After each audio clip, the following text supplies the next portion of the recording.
Can I hit you with some hard ones? Go for it. So there are all kinds of references all over the Bible from Genesis to Revelation about people being chosen by Yes. God. Well, the Jews being the chosen people being the most obvious, but it continues into, the very end of the Gospels and the end of John. Jesus is like, you all were chosen. What does that mean exactly? There are lots of people who weren't chosen. Jesus' enemies died with, according to Christianity, the sin of opposition to Jesus on them. Is there like an elect who are just like chosen to be followers of Jesus, and then the rest who just weren't chosen and won't be? That seems to be what they're saying in there. Very difficult question. And equally committed followers of Christ disagree. Oh, in my last sermon... Sorry, Deb. No, I'm not sorry. It's a great issue. In the last sermon I preached, I used an illustration from South Africa.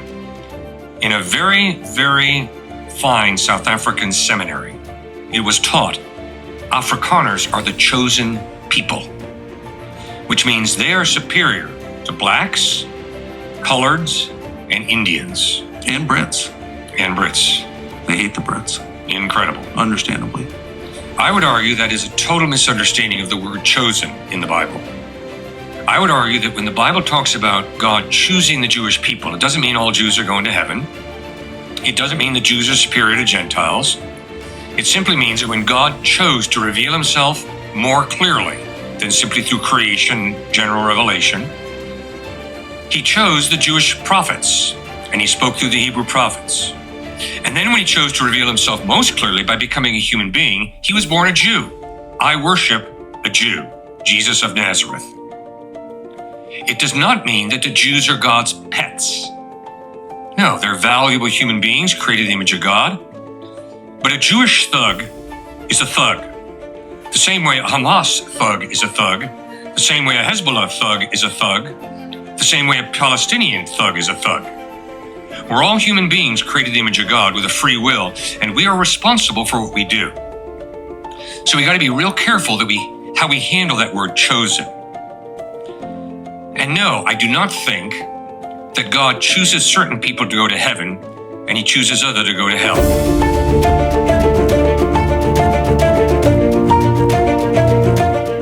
Welcome, everybody. If you are new here, thank you for being here. If you have been here, thank you for being here, regardless. You get what I'm saying? Let's talk about this real quick. I'm gonna make this video short. Before we start this, like always, I got my notes. Okay, I got my notes right here. I want to say this. First, I appreciate everybody, okay? Anybody that's watching these videos, I appreciate you. Let's grow together. Any topics that you want me to talk about, you can comment below. Appreciate you. I always say this to people. Every religion out there is diabolical, okay? I'm not hiding this. I say this many times. The part where he said, according to Christianity. According to Christianity. And who the heck is Christianity? Who gave authority to Christianity? I'm going to keep talking about this, the term authority. Who gave these people authority to tamper with these scriptures? To do with the scriptures whatever they want to do. Now let's get into this, man. Let's get into this. Again, like I said, I got my notes here, like always, okay? Always, okay? There's one word in the scriptures that Christians use constantly, but panic the moment it's actually defined. That word is chosen, okay? Chosen. And today, a simple question exposes a massive theological crack. What does chosen actually mean? What does chosen actually mean? You know what it means, Tucker. You know what it means. Stop pretending, okay? You know, Christianity, okay? They've tried so hard to pull the word, the chosen, and make it theirs, but it is not. But everything in the scriptures shows that it is not you. It was never about you. You do not even exist in the scriptures. You do not exist. Christianity does not exist in the scriptures. It was put in there. They'll be like, okay, we are not in there. We're going to put ourselves in there. That's what we're going to do. We're going to, you know what I'm saying? Constantine, the Council of Nicaea, okay? Study history. Study history. Let's continue. What does chosen actually mean? That question should have a clear answer. We always go section by section. Now we're going to go section 1, okay? The question that shouldn't be hard. That shouldn't be hard, okay? Tucker asking, what does chosen actually mean? Is there like an elect who were just like chosen to be followers of Jesus, and then the rest who just weren't chosen and won't be? Notice he's not asking something offensive. He is asking something logical. Simple as that. If the Bible constantly uses the word chosen, what does that word actually mean? Watch what happens next. Section 2, the soft definition. That's what we're going to talk about here. And then the preacher. I would argue that when the Bible talks about God choosing the Jewish people, it doesn't mean all Jews are going to heaven. It doesn't mean the Jews are superior to Gentiles. Right there is a problem. He does not explain, he redefines it. So, chosen because a job assignment instead of a covenant identity. So, a job assignment instead of a covenant identity. But in scriptures, chosen never means God needed a messenger. He does not need a messenger. He is perfect. He can do anything. Okay? Let's continue. Section 3. What chosen actually mean in scripture? Biblically, chosen usually means 3 things all at once or every time. Set apart by command. 2. Bound by covenant. 3. Held accountable by judgment. That's why Israel wasn't praised more. They were judged. So you don't get punished for breaking the rules you were never given. Chosen was never privilege. Chosen was responsibility. Chosen was never privilege. Chosen was responsibility. Okay? Just making sure my mic is recording. What do you guys think so far? Comment below. Let's continue section 4. The Amos problem they never quote. Okay? There's a verse that never shows up in Christians' explanation of chosen.